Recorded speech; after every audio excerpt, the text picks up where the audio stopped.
Gũkũ nĩ Iten kaunti-inĩ ya Elgeyo Marakwet, no ũyũ nĩ mũtugo wa Ateng'eri gũkĩra tene na kwambĩrĩria meharĩria mao. Njorua wa mahenya ma Chicago na Boston mwaka mũhĩtũku Lawrence Cherono nĩ ũmwe wa ateng'eri mwena ũyũ, akiuga ona thengia wa COVID-19 matirĩ marũgamia meharĩria.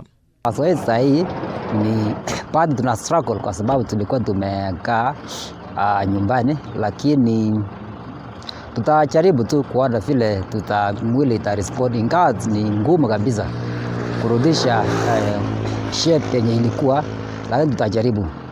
Been training since the coronavirus started. Well, it's not been smooth training, not knowing if you're going to race. No na kũrĩ ũguo marauga atĩ nĩ macaĩte mũno mwaka ũyũ kĩmũhuko, kuona gũtirarĩ na mbĩtĩka nyingĩ cia mahenya ciratabanĩrio. Including most of us, we are not spared.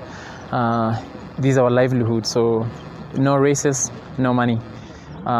You just have to dig in into your savings, and at times it's tough because you have to limit your spending.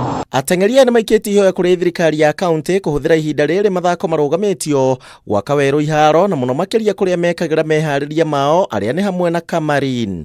Sisi tunatumia track moja watu wote mpaka Kaptagat, Iten mpaka Kapsabet wanakuja Eldoret Kipchoge Stadium, kwa sababu Tambaja ichafunguliwa na Chepkoilel ichafunguliwa, lakini I think itafunguliwa soon. So Kameme kabla ichafungwa ilikuwa mzuri sana, lakini sasa ni shida.